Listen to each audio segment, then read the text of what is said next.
only male and female. All right. We move on to our next slide. And when we look at the Bible account, it suggests that human sexuality is a central aspect of who we are as human beings, which produce sexual desires, drawing from us towards the one flesh union of a man and one woman in marriage. Sexuality is a way of describing the dynamic of maleness and femaleness, which produces a desire that moves male and female to be completed through an intimate bond that Genesis describes as a one flesh union. And we find that in Genesis 2:24.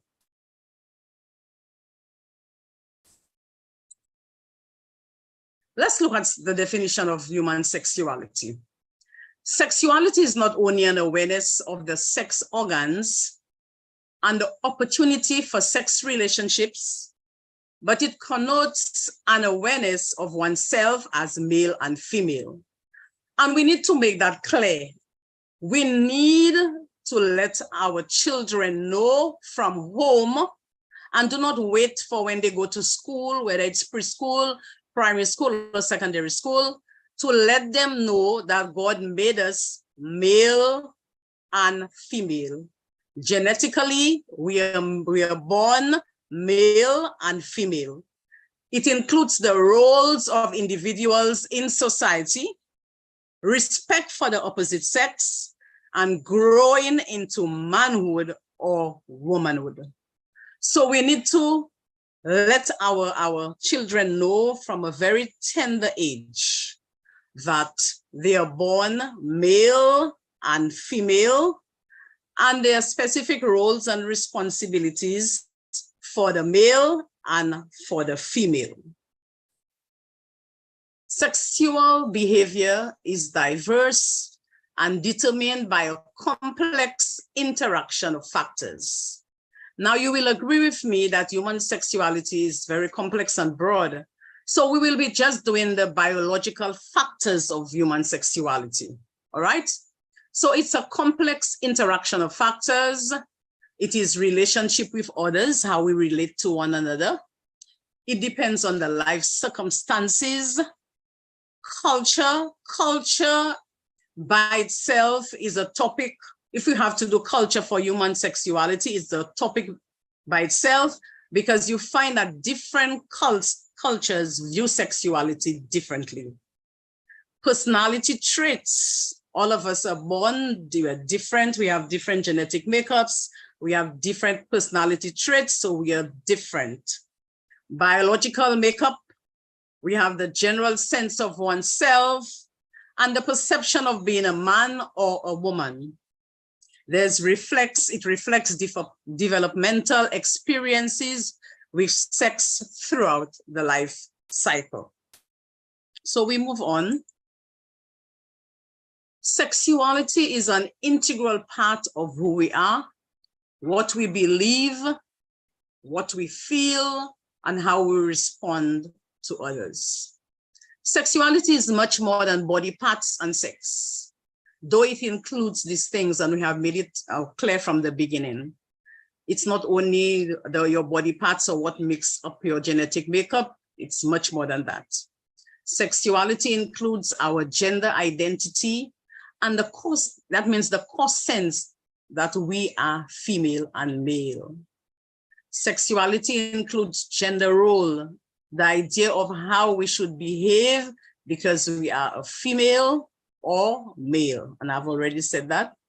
Sexuality includes our sexual orientation, and we know that the Bible tells us, and we believe it, that the heterosexual relationship is what God ordained.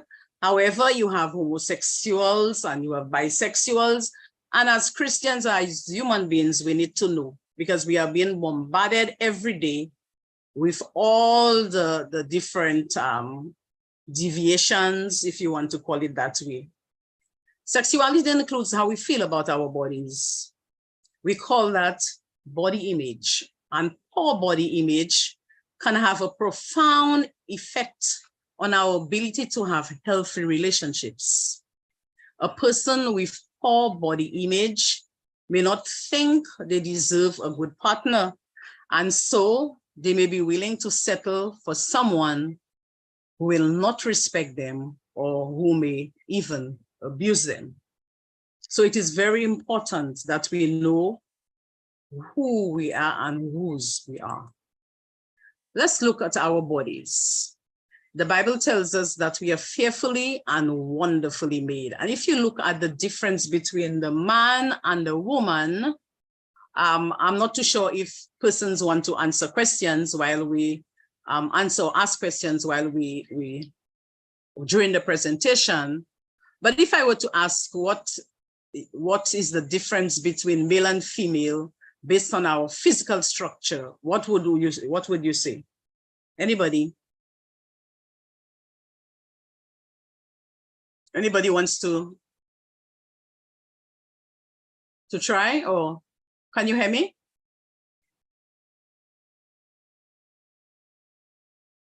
Yeah? Anybody wants to try? Based on, are you seeing the screen? No? Yes, we are seeing the screen and can hear loud and clear. Oh, okay. Okay, I thought for a minute that I was alone on the platform. Yeah, but what can you see? Can you tell me the difference between a man and a woman? Or can you Yes, see we can the hear you. difference between? Okay. Can you see the difference between the man and the woman? Anybody? Because I want it to be interactive. Physical structure. Mm-hmm. What can you see?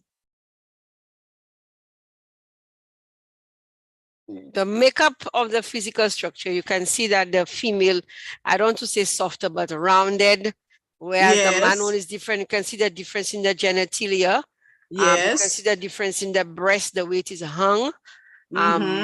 Even the features, I see the man's Adam's apple. Yes. It's more pronounced. His muscles is it's just so much more thicker than hers. Yes. Like so you body can mass looking thicker. Different. Yes. So you can see we are different, but just by just looking at our physical structure. Sorry, somebody else is talking. Yes, go ahead. Go ahead. Somebody was talking. Okay, so you can see that we are different. The woman's breast is more pronounced and firm. The man has breasts, yes, but I mean the woman, there's a reason for her breast being that way, because especially she has to use her breast for lactation. All right, and you can see the difference between the organs. You can see the woman has a vulva. You can't see the vagina, but she has a vagina. There's the vulva.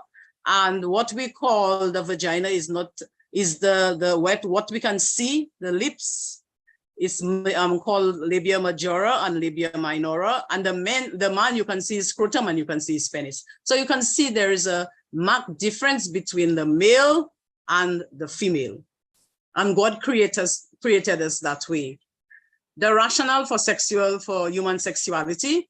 It is believed that Caribbean men and women are not living the full and purposeful lives that the Creator intended them to live, not because of their historical background or economic disabilities, but because of inadequate understanding of our sexuality. I said our or their sexuality, if you want to call it that way. So from the time we are born, and there are different stages of development. And if some of us who did the child psychology, we will be able to know that there are different stages. Erickson says that there are different stages in our, as we grow up. And so we have to be able to understand ourselves as human beings from a very early age so that we will be able to at least be stable individuals, okay? Sexual experience and expressions include our body image, how we feel about our bodies, and we have already mentioned that, our desires, our thoughts, And we have fantasies, sexual pleasure, our sexual preferences, and sexual dysfunction, our values, our attributes, beliefs, and ideals about life, love, and sexual relationships, our sexual behavior, the way we have sex, and our trust, security, care, our acceptance, honest communication, our friendship or friendships, playful curiosity, and an openness to learn. All what I have said there is part of our sexual experience and expression, right? As human beings. And as we grow, and I always thank God that he gave us the desire to love and be loved, all right? Because we are sexual by nature, and we crave for love, and friendship. Concepts of human sexuality. Every human being is unique with rights to freedom, privacy, and personal fulfillment. And sometimes when we think of rights, sometimes we have too much rights. Maybe some of us, maybe we go beyond what we're supposed to have. And a right to be treated as an equal. Relationships between human beings should reflect these rights. We know that no one is perfect. All we are born and shapen in iniquity. So no one is perfect. And I want to repeat that. And we all have difficulties sometimes. We all struggle. And there's nothing wrong in trying to be, a perfectionist. We want to do things right, but we have to know that we are human beings and we are not perfect. All human beings are sexual beings all their lives from birth to death, whether you are single, you're celibate, or you are married. All of us are sexual beings. We are born this way with the desire to love and to be loved. Some general principles. Sex relates not just sexual intercourse, but to the fact that there are differences between male and female. And you realize how many times I'm saying this. We are born male or female, but environmental factors determine maleness and femaleness. Both sexes are complementary and they are necessary. The development of sexuality starts with conception and continues throughout childhood. We're moving on. So we cannot do sexuality, human sexuality, without giving a definition of sexual intercourse. Okay, so sexual intercourse is any penetration, however slight. And you have different words used for sexual intercourse. You have coitus, you have copulation, you have coition, you have outer course and intercourse, all right? All these are different words meaning sexual intercourse.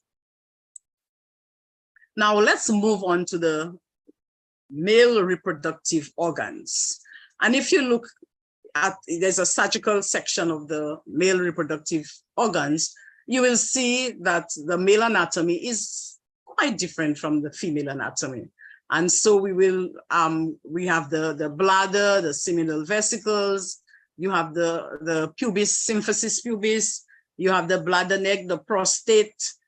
Females do not have a prostate, however, we have the ovary, urogenital diagram, you have the corpus cavernosum, and you have the penis itself, the foreskin, that's taken off during circumcision. You have the glands of the penis, you have the urethral opening, and by the way, the males, the same urethral opening comes out the sperm as well. So with women, we have 3 openings. With the male, they only have 2. And by now, everybody should know that, okay? Sister Martha? Yes? Let me ask, you said something about, when we started talking about sexual intercourse, you said outer course. Could you just bring some light on that outer course? And also, when she mentioned about the rights, that we have too much rights, it's true. Like the rights Yes. we have is as if we shouldn't have no boundaries. Yes. That's what it is. Yes. I agree. Yeah. And So I some just- people, the outer course, some people think if they don't penetrate, they don't have sexual intercourse. If you penetrate, but if you look at the definition, you can rest the penis just by the vaginal opening, and then somebody can get pregnant. All right. And you can do a lot of stimulation outside. You don't have to penetrate in. And some people think it's only when the penis goes in the vagina, if I could say that on air, that's when you have sexual intercourse. But there are practices that we do that can be involved. It is sexual intercourse.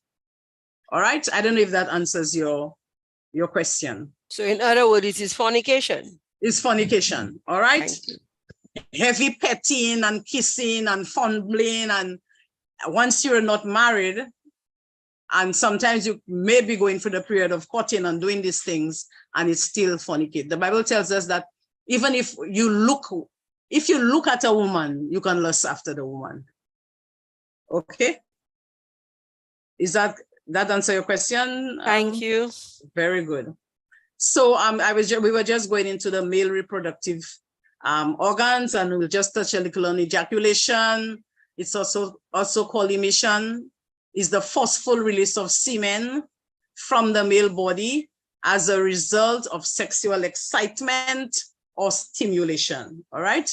And at each emission, there is released 2 to 4 millions of fluid containing between 200 to 700 million male cells. And each cell is capable of starting a pregnancy. All right. So remember that each cell is responsible for starting a pregnancy. Now, unlike the male that can produce eggs throughout his lifetime, the female we are born with all our eggs. That's why we go through menopause. And I just want to state that even before we go into the female anatomy, that even at 20 weeks, the 20-week-old fetus, that means in utero, the baby has about 7 million eggs. That's a female embryo.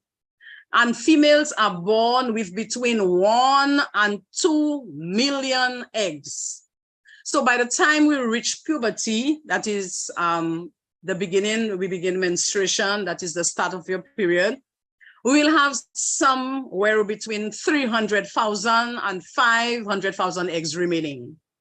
So the number decreases until a person stops ovulating and reaches menopause. At that point, we have fewer than 1,000 eggs remaining.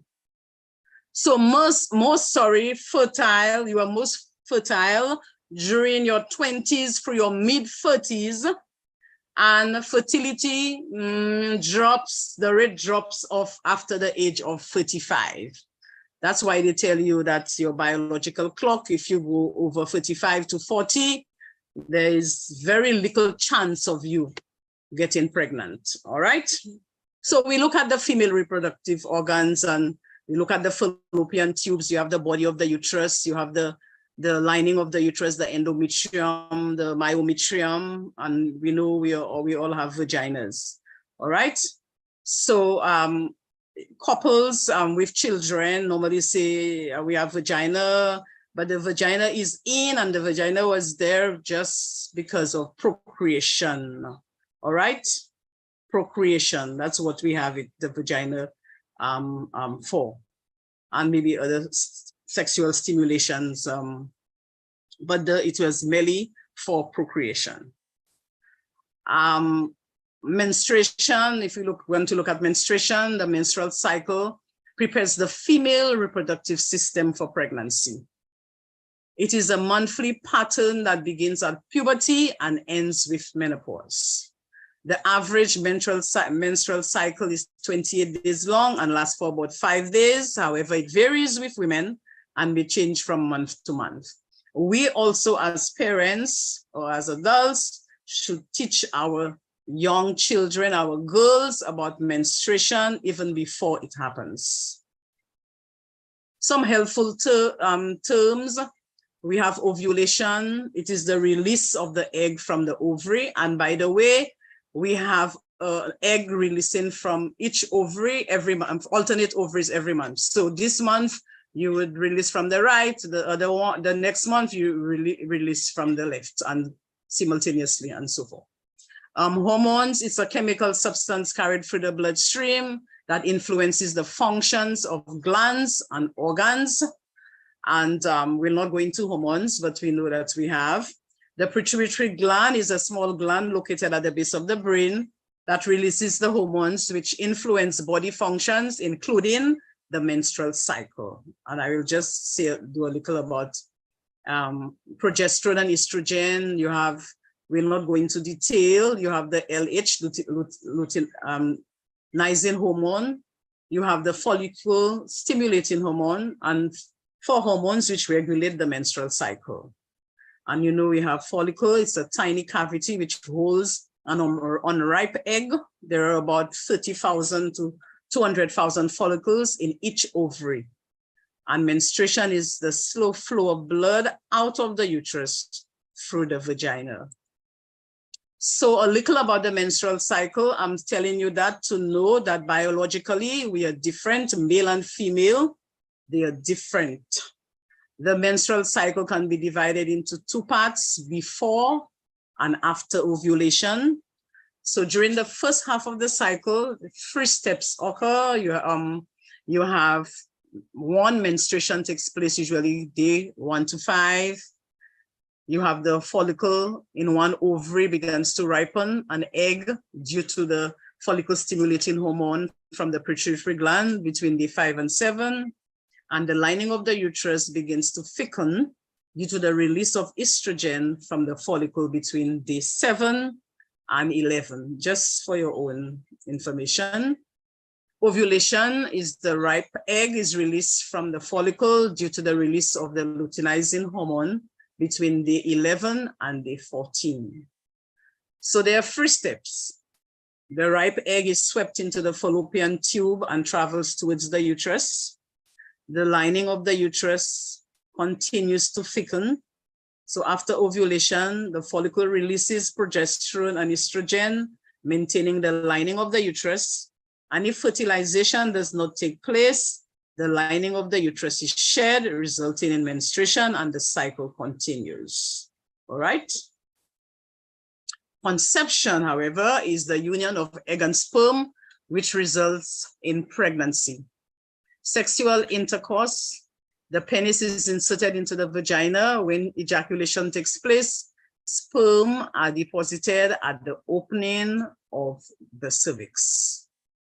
Fertilization occurs when 1 sperm penetrates the egg, and implantation is when the fertilized egg embeds in the lining of the uterus. All right. Fertilization usually occurs in the first 1/3 of the fallopian tube, and according to the diagram I showed you, there are 3 consecutive time period conception can take place. Before ovulation, sperm can live up to 2 to 3 days in the fallopian tube. At ovulation, the egg is ready to be fertilized when 2 hours after its release. Should intercourse occur, conception is likely to result. And after ovulation, an egg can live 1 to 2 days after it is released from the follicle. All right. And human reproduction. Reproduction is the process by which human beings, animals, and plants create more of their own kind. And we know that 2 males cannot produce a human being, neither 2 females. 2 females, if they stay together, they will not be able to bring forth children unless there is a male. Sexual reproduction may be divided into several stages. The production of the sex cell or gametes, or sperm and egg, and the fertilization or conception, the process where the sperm reaches and penetrates the ovum. Okay. a period of rapid division of the fused cells and reorganization of the cells, resulting in early stages of the organ system. So a fertilized egg is no bigger than a grain of sand. It contains the genes which will determine the characteristics, for example, the body, the build, the eyes, the eye color, or other physical traits. And we have to remember that men can produce, they can go on and on, maybe until maybe 90, whereas a woman, when you reach the age of maybe menopause, you can no longer produce a child. Now, we often hear about gender. What is gender? Gender refers to the socially determined roles, responsibilities, behavior, characteristics of women and men in a given culture. Socialization at home, school, and media. And these days, we have to know that our children are being threatened because there are books that tells them that they do not have to be a boy or a girl when they're growing up, and they can determine whether they're a boy, maybe if the mind tell them that they're a boy or a girl.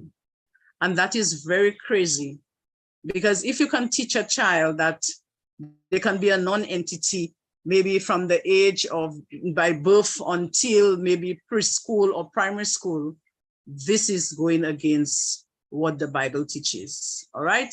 So that is why we have to tell our children that they are born, God made them, or human beings, male and female, and we have to be able to teach them so that when they go, they will not be indoctrinated otherwise. All right. Assimilated and learned can change over time and can vary within a given culture. And that's what they said that gender means. All right. Now, we cannot talk about human sexuality if we do not talk about some sexual terms. And so right now we are bombarded with all different kinds of deviations from what God intended for us. So you might hear about LGBTQZ. It means lesbian, gay, bisexual, transgender, queer, questioning, and one sexual or gender identity, and maybe intersex. Now, with intersex, sometimes in my nursing life, I've seen a few, what we call hermaphrodite, where the person has both sexes underdeveloped. But during the period of growing up, if I may say, you can see a trend, or you can see whether the child is more boy or girl. All right, that's all I have seen it and I know. So that is where they'll determine which sex. But the child has both sexual organs, but it's not developed. All right, I want you to know that. There is what is called pansexual.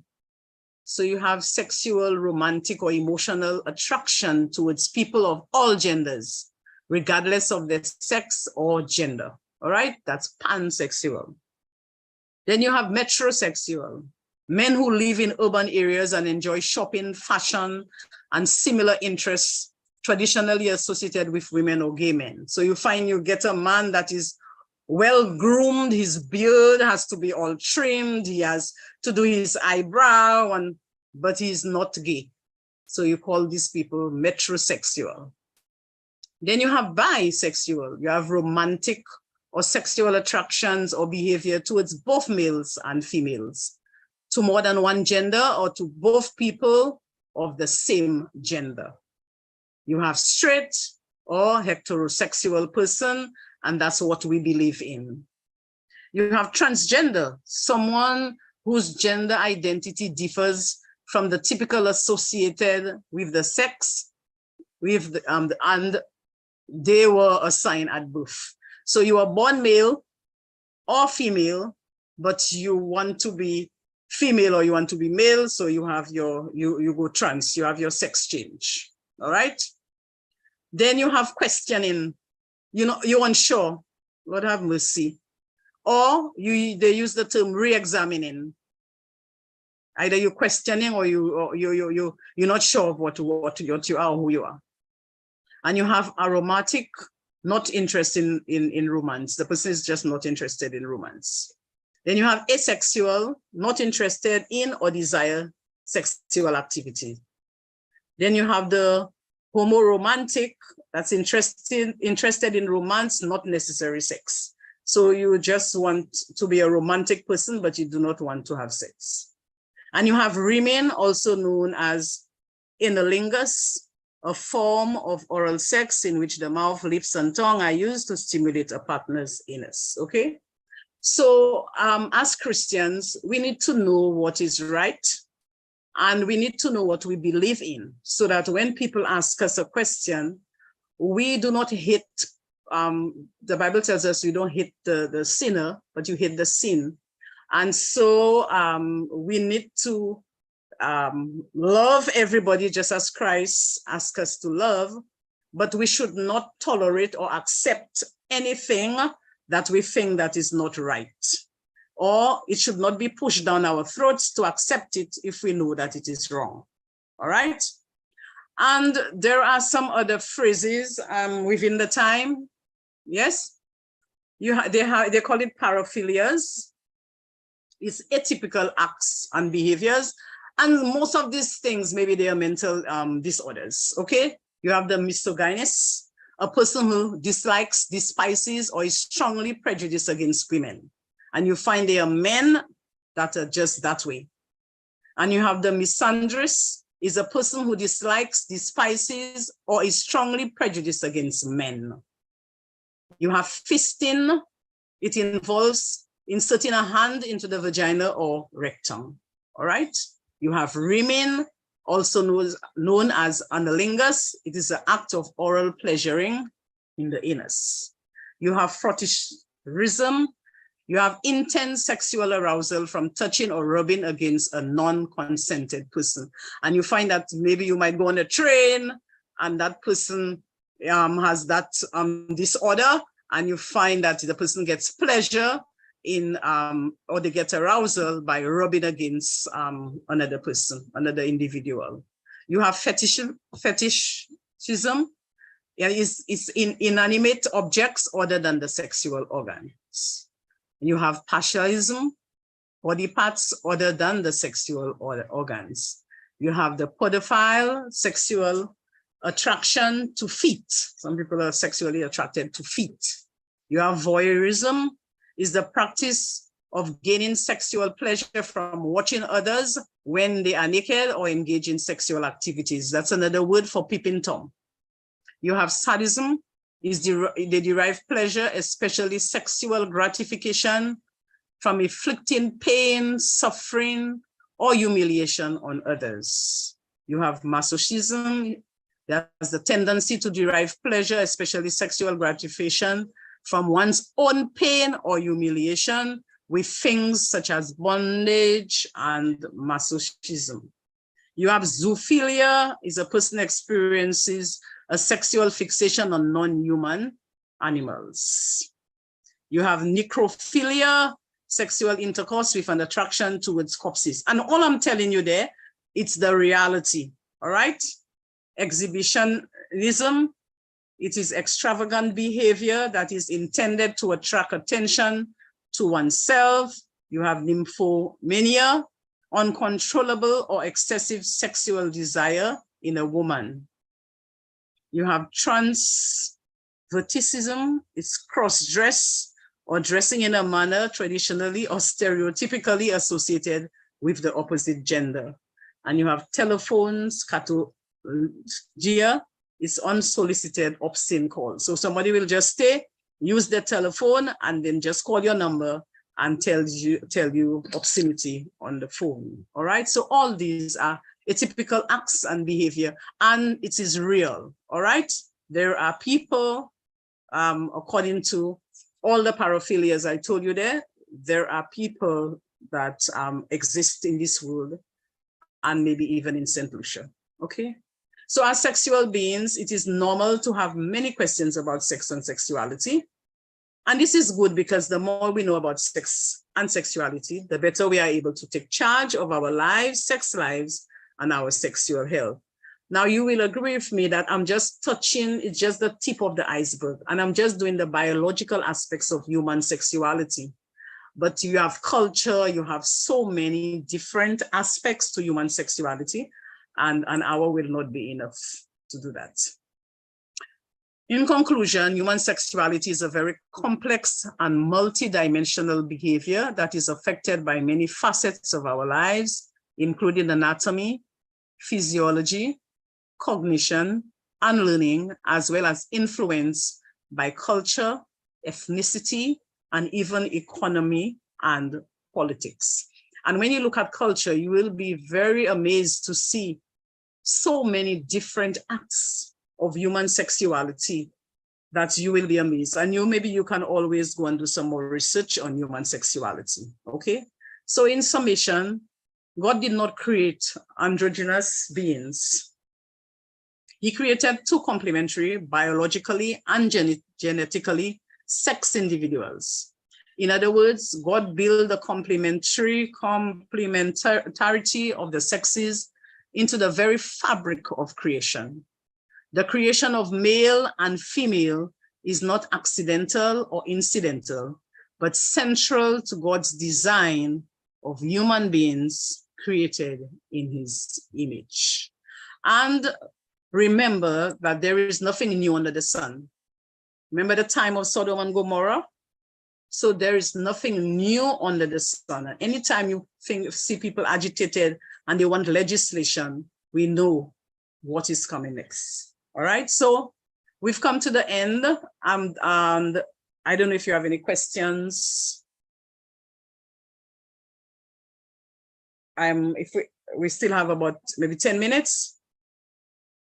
If you have any questions, or do you think the presentation should be a little more detailed? Anybody? The floor is open to asking Yes. questions. I have a question, and the question is, how, I'm not sure whether the word is genuine or legitimate, all those expressions of sexuality. How legitimate? Yeah, or how genuine are they? Are they genuine expressions of sexuality? I don't understand the question you're asking. You mean all the paraphilias and all what I spoke about? Are they genuine expressions of people? There are lots of people with different diversions in this world. And if the person believes, and most of them are mental disorders, if you understand. Most of them are mental. I was going to ask, okay, what, if it's not genuine, in other words, that's not how God created it, what contributes to it? Is it that that is their makeup, or is it a mental, some misunderstanding that they have? Or if it's something that we experience as human beings that lead us to think in such a way? Remember, there's a thin line between sanity and insanity. All right? And so there are people who they have fantasies, and they sometimes, because of socialization, they find themselves in situations and they get into habits and it stays with them. But never think that maybe all the paraphilias and the disorders I mentioned, it's real. I just want you to know that it's real. And we know what is, when we grow up, depending on the household or our parents and our socialization, it's very easy, and maybe the friends that we keep, the situations that we find ourselves in, it is very, very easy to deviate from the norm, from what we know as truth and what is error. Remember, if there is a counterfeit, there must be the real one. So out of the real one, you find people, they just deviate into habits And maybe sometimes before you know it, the bad habit stays with them, and then they are trapped. But never think for a minute that maybe it doesn't exist. Okay, Sister Martha. Yes. I also want to say that a lot of the behaviors are learned behaviors. Yes. A lot of the behaviors. Growing up, we had girls who behave like boys. I did it for a little while. And there are stages, yes, and nothing happened. And then boys who behave like girls and stuff like that. But then now when you go out in your socialization part of it, you find that if you are a female and you just slightly effeminate, just your hand, you have to just wave, and people will say that, hey, you gay. I heard conversation between some little children. I had opportunity to be at a summer camp for a few days doing some work, and then the conversation in the morning between the very small children was that you would insult the person, you gay boy, and the child would cry. And then every morning I had these situations just outside my door, because I used to come there early, and then I'm saying, hear what the children are saying. And then, and then, I'm saying, also when you mention about, I can't remember the name you give the person, that some men like to look good. Yes. Their beards clean shaven, and you see them well dressed and stuff like that. We always had people like that, but then now, if a young man wants to be like that, to be clean, and that's just him, people would say that he's gay. And then the persuasion is there that you feel eventually in your confused state, and these are not discussions that are open to everybody. And you're growing up and you keep hearing that. You can be persuaded to be that way and believe that you're that way, and start to accept yourself as that way. But when you love the Lord and you understand what he wants for families and why he put families together, it helps a lot. That is why we have to let our children know from a very early stage about these things. And you let them know that you don't hate people. You don't dislike people for the things that they do and say, and their beliefs are, and their persuasions are. God does not like the act. And that's where we're supposed to be, just like God. We don't like the act. That doesn't mean, and then I find a lot too, when I had discussions among school children, I'll say as well, you find that, you see, like I said, the little boy, they tell him he's gay and he begins to cry, and they always have these little incidences. You start to feel sorry. And then you don't want to say anything, because you don't want to discriminate. You don't want to make them feel bad, because they are people too. They are people too. And we do have to feel sorry for them, but then not to be so sorry that we forget what the standards that God has put in place. And sometimes we come on so judgmental, we're not behaving like how Christ would accept a person, and be able to separate the sin from the person, in terms like you love the person. You interact with the person. There's nothing so vile about the person that you cannot speak to the person. As we have to be so careful about that. Okay, I've talked enough. Give somebody a chance. Showing hand is up. Yeah, I see showing on. Yes, showing. Go ahead, showing.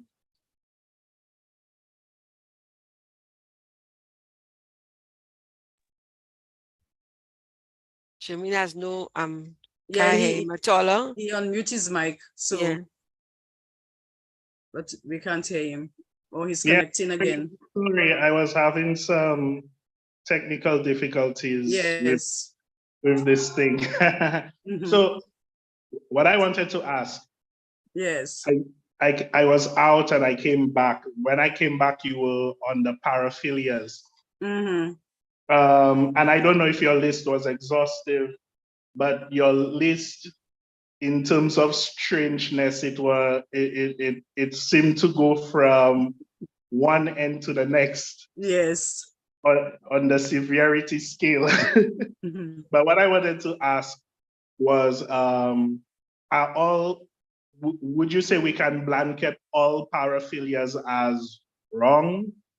I didn't hear you talk about whether, how they should be viewed, but I wanted to know, can all of them be blanketed as something that is wrong and not good to do? Yeah, anything that is against the norm, I would consider it is wrong. And anytime we go in extreme of what we believe is truth, I would say, and most of them, by the way, sometimes it's a mental thing. All right. And as Cheryl said, it's a learned behavior. And maybe because of our socialization and our bringing, maybe we find ourselves into certain situations, maybe that we should not find ourselves in. So I believe anytime we deviate from the truth or what is normal behavior, it is wrong. That is my belief. Okay, thanks. Okay? Yes. Yes, I'm Ronnie. Sister Sensing, you could hear me? Yes. Yeah, Sister Sensing mentioned some discussions amongst children, which means that the children would be exposed to a lot of, I guess, scenarios or yes. things that would impact them at a very early age. My question is, when it comes to parenting, at what age should you be concerned if your child is demonstrating, let's say some, call it I wouldn't say ungodly traits or traits that is against the design that God intended? Are we expecting children to grow out of it? Is it something that, okay, like say, maybe at the age of 12, if it's going beyond the age of 12, then that's when you should be concerned? What guidance would you have for parents if you kind of pick up some unusual characteristics? Yeah, very, very good question. And as I was saying earlier on, if we study Erikson and the different stages of development, there are stages where they call it the homosexual stage, where a boy will automatically want to play.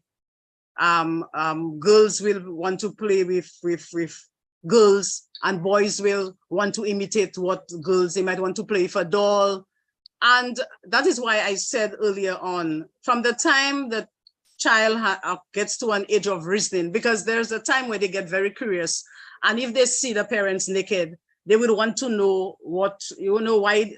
They'll say that that one is different, especially if there's a boy and a girl in the house, and then the little girl would look and see that the boy is different, and the boy vice versa will know that the girl is different. Once they get to a stage of reasoning and they start to understand the difference between male and female, you're supposed to be teaching them. When it comes to maybe sex and sexual, maybe like before when we were children, when you have your period for the first time, your parents would just tell you, be careful. They wouldn't even tell you, be careful. They'll tell you, don't talk to boys and you have to behave in a particular way. But we need to know as soon as the child gets to the age of reasoning and starts going to infant school, I would say as early as from the time they realize maybe 5 that there's a difference between man and woman, you're supposed to tell them. You're not going to the hardcore lesson and tell them that they talk about sexual intercourse and all that, but you will have to tell them that God made us different.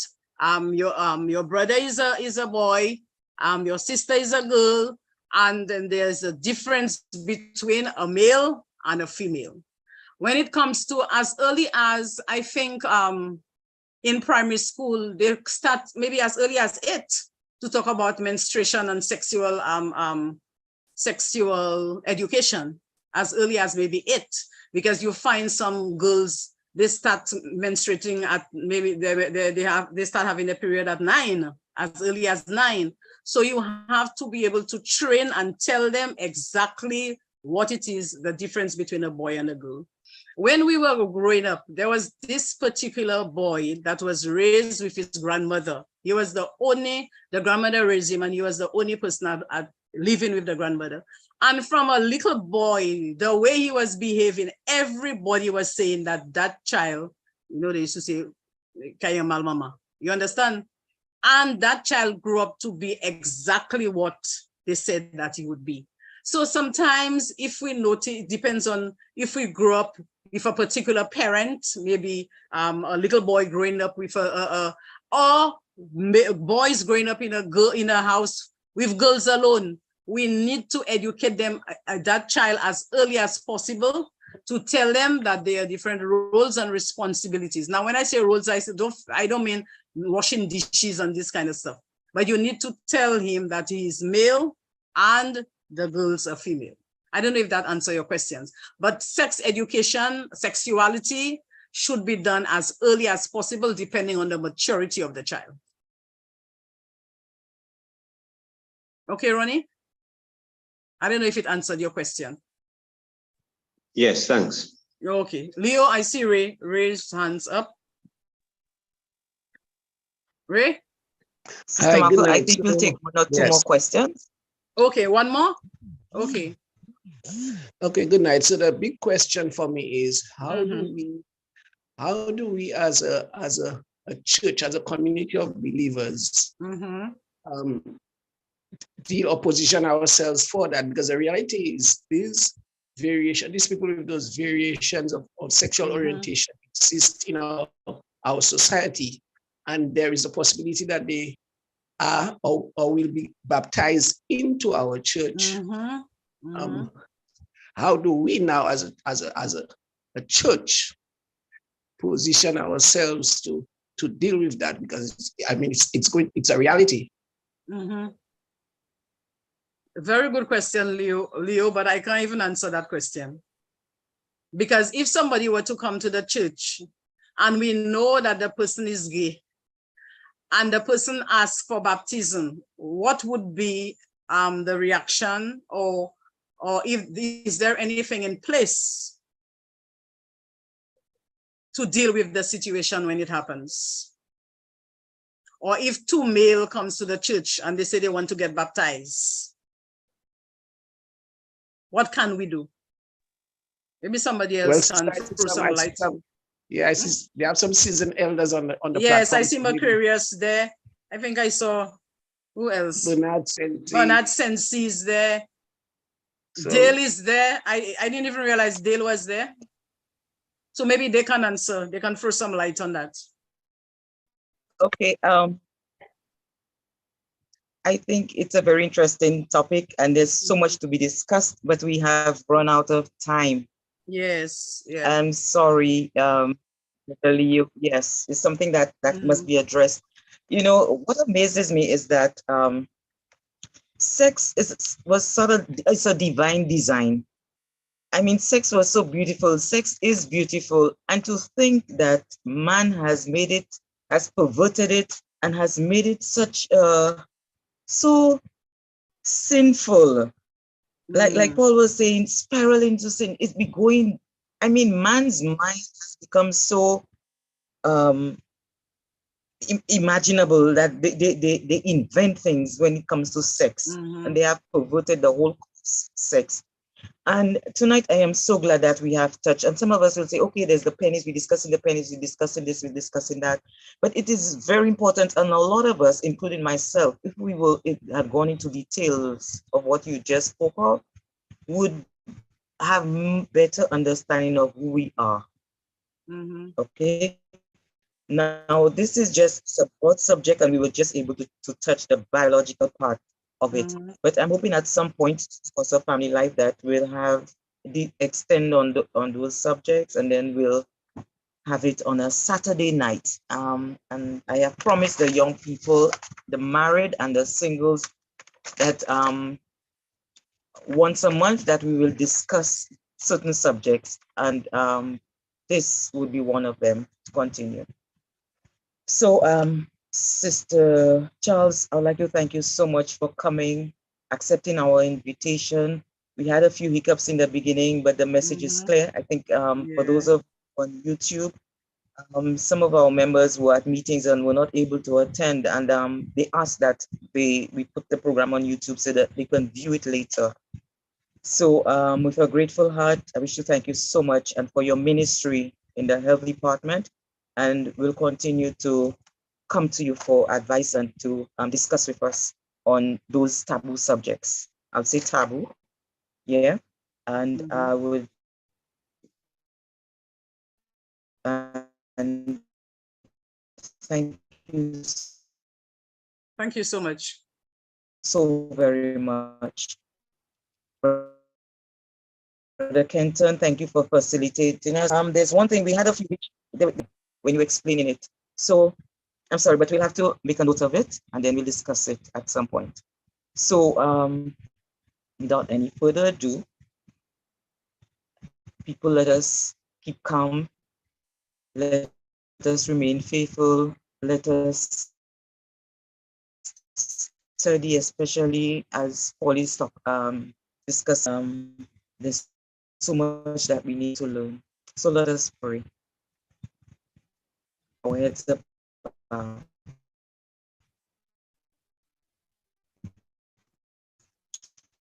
Great God of heaven, we want to thank you, dear Lord, for the beauty of your holiness. You have made us and not on this earth. You made man and you made the woman to complement the man and made so many forms of diversion into sex that it it it is so sad. And when men and women can decide who they are apart from who you have made us.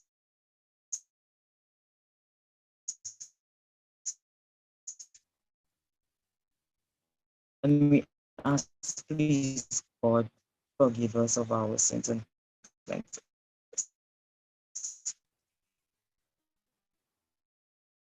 I thank you for Sister Charles who made time to something to listen for wisdom and understanding, so we will be in a better place, so that when we will act and pray and bless each night individually and